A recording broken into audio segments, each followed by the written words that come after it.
শুরু করে দিয়েছে পরম করুণাময় আল্লাহর নামে।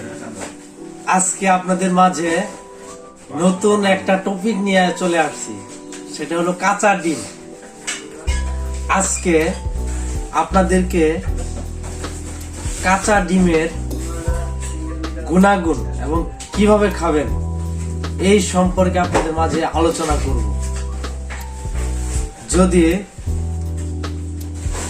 কাঁচা ডিমের উপকারিতা সম্পর্কে আপনারা জানতে চান এবং উপকৃত হতে চান তাহলে সম্পূর্ণ ভিডিওর সাথে থাকুন।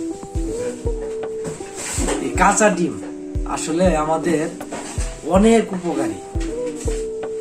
এই কাঁচা ডিমে রয়েছে প্রোটিনের বড় উৎস। এই কাঁচা ডিম খেলে আপনার পেশির বৃদ্ধি ঘটবে, পাশাপাশি প্রোটিনের ঘাটতি পূরণের কারণে আপনার শরীরে যদি ক্ষত হয়ে থাকে এই ক্ষত দ্রুত ভালো হবে। এই কাঁচা ডিমে রয়েছে ভিটামিন ও মিনারেলসের উৎস। ভিটামিন এ, বি, ডি, ই, সাথে রয়েছে খুবই প্রয়োজনীয় ভিটামিন বি12। তাই আপনারা এই ভিটামিনের ঘাটতি পূরণ করতে কাঁচা ডিম খেতে পারেন। এছাড়াও রয়েছে আমাদের উপকারী চর্বি এই কাঁচা ডিমে। আপনারা যদি উপকারী চর্বি পেতে চান তাহলে কাঁচা ডিম গ্রহণ করুন।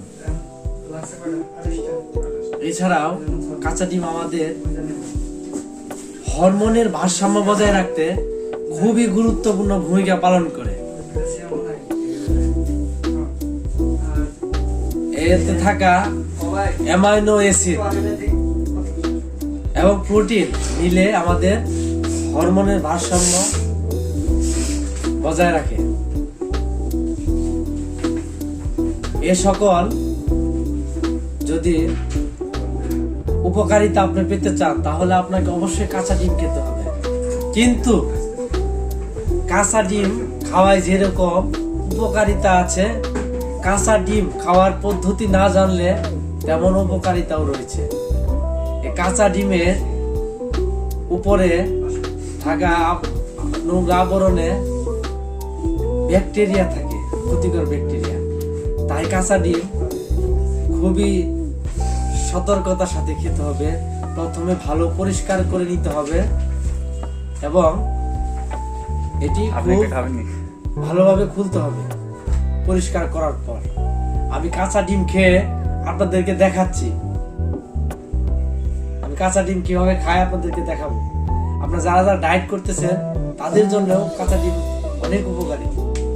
তাই আমি আমার বলা এই উপকারিতা গুলো যদি আপনারা পেতে চান তাহলে কাঁচা ডিম গ্রহণ করুন। আমি কাঁচা ডিম পরিষ্কার করে নিয়েছি, এখন আমি মুখ খুলবো, একটু ফুটো করতে হবে। এই তো আমি এখন কাঁচা ডিম খেয়ে আপনাদেরকে দেখাবো কিভাবে কাঁচা ডিম খেতে হয়।